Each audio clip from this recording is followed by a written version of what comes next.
बिस्मिल्लाहिर्रहमानिर्रहीम। अस्सलामु अलैकुम वरहमतुल्लाहि वबरकातुहू। मोहतरम नाज़रीन किराम, एक और इमाम मस्जिद का कत्ल कर दिया गया। अजमेर से बड़ी ही दिलखराश और दिल दहला देने वाली खबर मौसूल हुई। दुश्मन इस्लाम ने मस्जिद के अंदर घुसकर एक और मस्जिद के इमाम साहिब को शहीद कर दिया और बड़ी बेरहमी से कत्ल कर दिया। इन्ना लिल्लाहि व इन्ना इलैहि राजिऊन। इस खबर को शाये किया है अल हिलाल मीडिया ने। पूरी खबर क्या है मोहतरम नाज़रीन किराम, हम आपको पढ़कर सुनाते हैं। अजमेर की मस्जिद में घुसकर इमाम का दर्दनाक कत्ल। अजमेर की मोहम्मदी मदीना मस्जिद में इमाम मस्जिद के दर्दनाक कत्ल के बाद शहर में इजाफी पुलिस नफरी तैनात कर दी गई है। पुलिस हुक्काम ने बताया कि वाक़ये की इत्तला हफ्ते की सुबह 3 बजे के करीब दी गई। उन्होंने मजीद कहा कि 3 नकाब पोश शरपसंदों ने यह जुर्म किया। वाक़ये के वक्त मस्जिद में 6 नाबालिग बच्चे भी मौजूद थे, जिन्हें धमकियां देकर खामोश कर दिया गया। नाबालिगों ने कहा कि बदमाशों ने उन्हें खबरदार किया कि अगर वो चीखेंगे तो संगीन नताइज भुगतेंगे।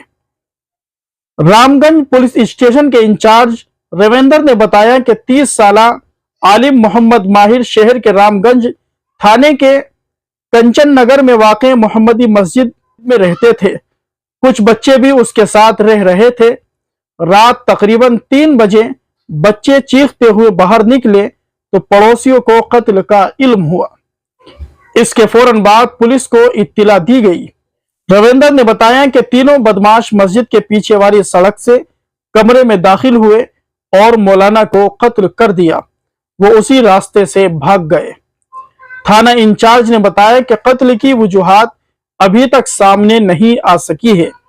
मस्जिद के पीछे एक दीवार है जहां से 2 सलाखें बरामद हुई है। इसके साथ साथ करीबी सीसीटीवी फुटेज की भी जांच की जा रही है। डाक स्क्वाड टीम को भी बुलाया गया है। अहले इलाके ने पुलिस से मुल्जिमान की फौरी गिरफ्तारी का मुतालबा किया है। मौलाना की लाश को JLN अस्पताल अजमेर के मुर्दा खाने में रखा गया है। मोहतरम नाज़रीन किराम, जरा थोड़ी देर के लिए सोचिए कि हमारे मुल्क के हालात कितने खराब हो चुके हैं। हमारे मुल्क हिंदुस्तान के अंदर मजहबी इबादत गाहों को, मजहबी रहनुमाओं को बतौर खास निशाना बनाया जा रहा है। हर मुमकिन कोशिश की जा रही है कि इस्लाम का नामो निशान खत्म कर दिया जाए, मुसलमानों का मुल्क हिंदुस्तान से सफाया कर दिया जाए। ऐसे लोगों को याद रखना चाहिए और तारीख के पन्ने पलटने चाहिए कि इस मुल्क की आजादी के लिए इन्हीं उलमाए किराम ने कुर्बानियां दी थी, तब जाकर इस मुल्क हिंदुस्तान को आजादी का परवाना नसीब हुआ था। अगर ये उलमा कुर्बानियां ना देते, अगर ये मजहबी रहनुमा आगे ना आते, खुदा की कसम इस मुल्क को कभी आजादी का परवाना हासिल ना होता। अल्लाह तबारक व तआला से दुआ है, परवरदिगार आलम हमारे मुल्क हिंदुस्तान की हिफाजत फरमाए। यहां पर बसने वाले, रहने वाले तमाम इंसानों की हिफाजत फरमाए, बतौर खास मुसलमानों की हिफाजत फरमाए।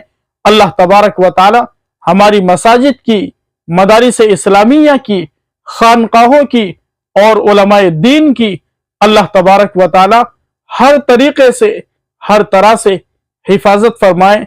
बारी ताला हम सभी को कुरान और सुन्नत के मुताबिक जिंदगी गुजारने की तौफीक नसीब फरमाए। आमीन। वमा अलैना इल्लल बलाग।